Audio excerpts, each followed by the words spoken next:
Kami hari ini, saya sebagai Kepala BPH Migas, didampingi oleh dua ini pimpinan dan juga anggota Komisi 7, ada Pak Ridwan Hisam, kemudian juga ada Kiai Ahmad Idris, kita didampingi juga ada Pesagas, ini Bu Rosa, Direktur Teknik, ada juga Direktur Tekniknya dari PT Arun Gas, Pak Dodi, dan juga ada dari PT Gas Niaga, Pak Aminuddin. Kita sama-sama mengecek, mengawasi seperti yang amal diarahkan oleh Presiden langsung ke lapangan.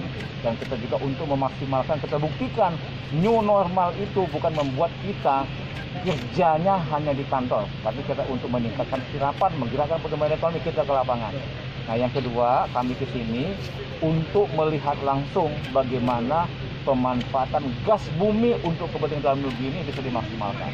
Maka kita pergi ke PT Arun Gas, kita nanti akan ke Pupuk Iskandar Muda, kita juga akan melihat gas dan pipa Arun Belawan, supaya ini bisa maksimal semua untuk digunakan gas untuk kepentingan Aceh maupun kepentingan nasional.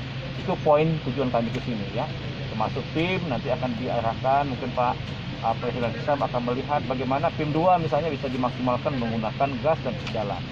Termasuk nanti di PT Arun Gas bisa meningkatkan untuk LNG yang ada ini untuk betul-betul dimaksimalkan, baik itu Arun Belawan maupun nanti kawasan industri yang ada di Aceh ya. Nah, bagi BPH Migas kami berharap RBL ini bisa maksimal, karena saat ini dari desain pipa 24 inci itu baru tersalurkan 120 mm, padahal kan mestinya sampai 200. Nah, salah satu usulan kami bagaimana sepanjang pipa ini ada sekitar 8 kabupaten bisa dibangun semua jar gas dengan gas rumah tangga yang saat ini baru sekitar di Lok Semawe sekitar 4.000 sambungan rumah, kemudian di Lok Sukon itu sekitar 8.000. Padahal kalau melihat potensi sambungan rumah yang ada di sana nanti itu sekitar 1,5 juta sambungan rumah bisa dibangun sehingga nanti tidak perlu pakai LPG 3 kilo lagi, menggunakan gas dalam negeri yang harga gasnya diterapkan BPH pasti lebih murah daripada LPG 3 kilo yang itu menggunakan BBM subsidi 50 T-an.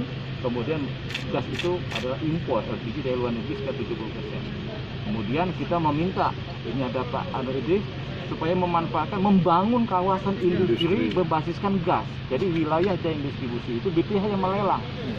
Apakah nanti di Lok Semawe, dari Lok Sukon, silakan dibangun kawasan industri nanti di sini untuk nantinya menggerakkan pertumbuhan ekonomi. Industri masuk ke sini, penduduk Aceh, masyarakatnya bisa bekerja, ya kan, kemudian punya nilai tambah. Gasnya ini untuk kepentingan pabrik, kemudian kepentingan lainnya ya, atau masuk nanti orientasi ekspor dengan nilai tambah, sehingga pertumbuhan ekonomi di Aceh ini bisa lebih bagus. Itu mungkin dari saya.